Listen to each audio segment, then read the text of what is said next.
This return is being portrayed as the ultimate spectacle, and McGregor wants to ensure he's the highest-paid athlete in the process. The strategy, from his viewpoint, is straightforward. He seeks a 9-figure payment just for appearing, and then the rest of the purse comprised of what he calls golden visas. These are special permits that cost around $1 million each and grant those who purchase them residency in the United States. McGregor plans to allocate 100 of them to his family, friends, and whoever he selects, totaling another $100 million in value. His logic is that if he's headlining a unique event in Washington, he deserves a purse that matches the occasion. It's going to be Conor McGregor versus Michael Chandler. Biggest factor in why Conor McGregor may fight is because no one believes him anymore. When you're a guy that loves the attention and it starts to fade, then you come back and you do what you did before. I believe the Chandler matchup is a great matchup because Michael won't wrestle him. Yes, I think he's coming back. I believe he would be in a co-main event. That would be too big of an ask to ask him to go fight main event. I think in the main event, you have to have somebody fighting for a title, and it needs to be an American guy. For fans, the mere thought of McGregor fighting again feels like something that could ignite excitement across the entire fight world. He has hinted at comebacks before, most notably against Michael Chandler at UFC 303 in 2024,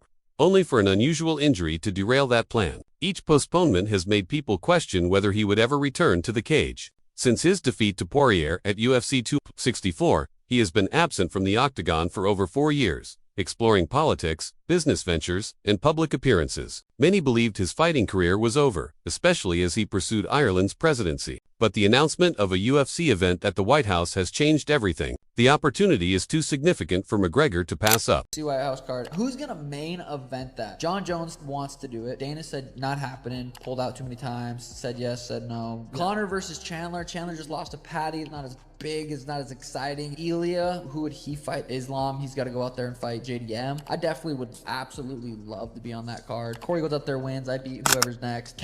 Interestingly, he's not only discussing competing at this event, he's also openly declaring that once he completes his UFC obligations, he plans to transition to bare-knuckle fighting. That would involve joining the sport that has gained traction with the rise of bare-knuckle fighting championship, of which he's already a part owner. McGregor says he's fully committed to competing in that intense format once his UFC tenure is done. It's not just idle chatter either, because his current contract with the UFC binds him to 2 more fights. If he fights at the White House, that would leave just 1 remaining, and the organization could choose to enforce it. They could negotiate a release or strike a deal to share his bare-knuckle earnings, similar to when he boxed Floyd Mayweather in 2016. What does John Jones have to do to get on a White House card? Well, John Jones made it very clear to me that this is what he wants to do. But I need people on this card that I can count on, that no matter what happens, that are going to show up that night. John Jones and I just had a deal that he pulled out. He's not on the top of my list. And say what you want about Conor McGregor, he is that guy. I'm ecstatic the Mac is back. And what better event than to grace the White House lawn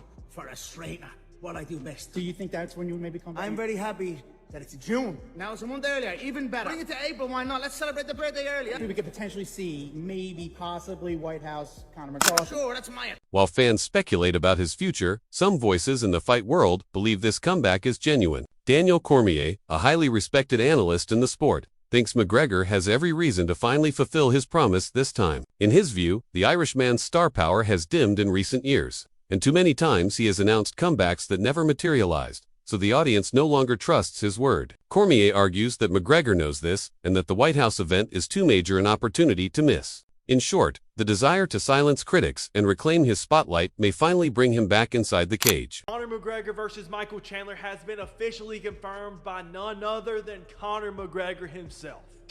You're on it. I'm on it. Well, I am. This is me. Michael Chandler. Michael Chandler and myself have done the show, The Ultimate Fighter. We've had a good back and forth. He's a good, tough guy. And, you know, the Mac is excited to get back for sure. Yes, guys, the UFC White House event is going to be Conor McGregor versus Michael Chandler. Before you freak out, I know we've been down this road before. We've heard, oh, McGregor and Chandler are definitely going to fight, and then it doesn't happen. This time it's going to happen, bro. I can just about promise you. Now, obviously, Conor McGregor has to stay out of trouble in the meantime because we've got a long way to go. We got to wait until July 4th of 2026. That's a long time for a guy like Conor McGregor to, you know, keep his nose clean, if you know what I mean. But I'm telling you right now, Dana White has made it very clear he doesn't want to have John Jones headline. He wants Conor McGregor to headline the biggest card, which is going to be UFC White House, the biggest card in UFC history. is going to be Conor McGregor.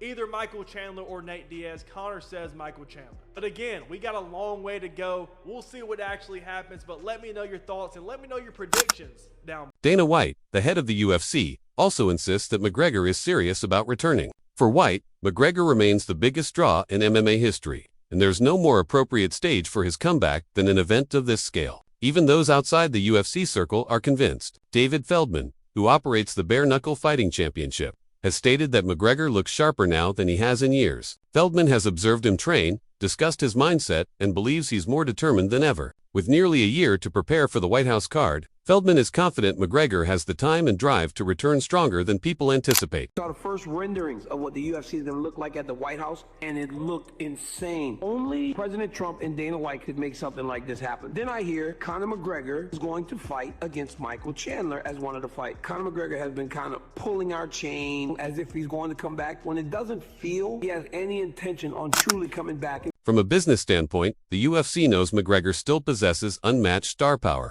Even after years away, even after several losses, no one else in MMA has his drawing ability. For White & Company, placing him in the main event at the White House virtually ensures global headlines. The politics, the spectacle, and the comeback blend into a story that few others could deliver. That said, there's still the question of what follows. If McGregor wins, does it position him back in title contention? Probably not, unless the UFC crafts a narrative. If he loses, it changes little. Either way, his plan to shift to bare-knuckle boxing remains significant, and the UFC will need to decide how to manage that transition. I'm the biggest McGregor fan of all time. Have you ever just like, I gotta move on?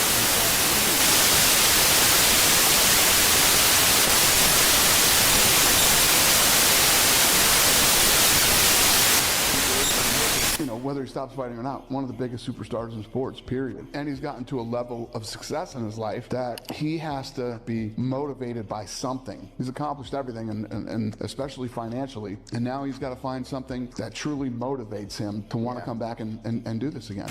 You know, people talk about Conor. I'm telling you, I've been in the trenches with Conor. Conor is a guy that has fought injured. Conor is a guy that a fighter has fallen out and we slid in a stylistically bad matchup for him. He doesn't care. He literally will fight anybody. But does he care enough to actually make a fight right now?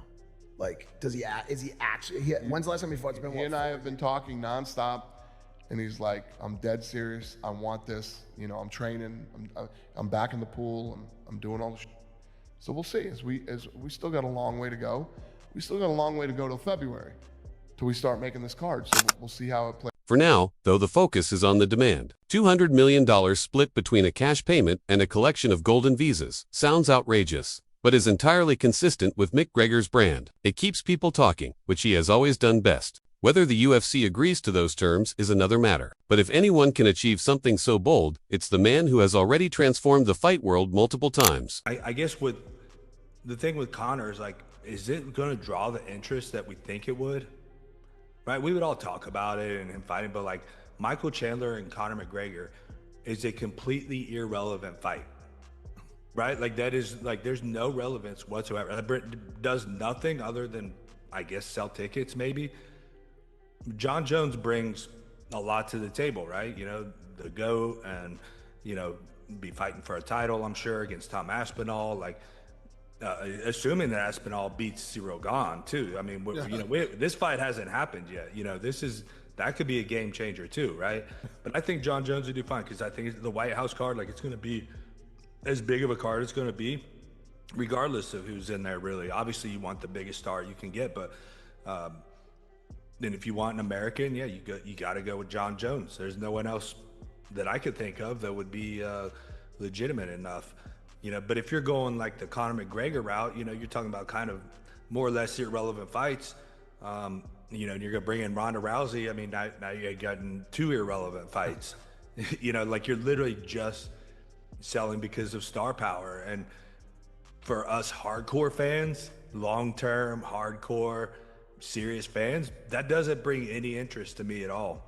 Now, John Jones fighting, particularly Tom Aspinall, assuming again that he goes out and beats Gane, that's interesting. And as things stand, the White House card promises to be one of the most discussed events in UFC history. McGregor's involvement practically guarantees that. Chandler may not be the most relevant opponent, but he's willing, available, and already linked to the Irishman through years of anticipation. Jones may or may not get his moment to shine on the same stage, and other fights will likely complete the card. But make no mistake, the spotlight belongs to McGregor. Whether it concludes with a triumphant return, a disappointing defeat, or merely a gateway to bare-knuckle chaos, the journey starts with a demand so extravagant that only Conor McGregor could make it sound plausible. Abel.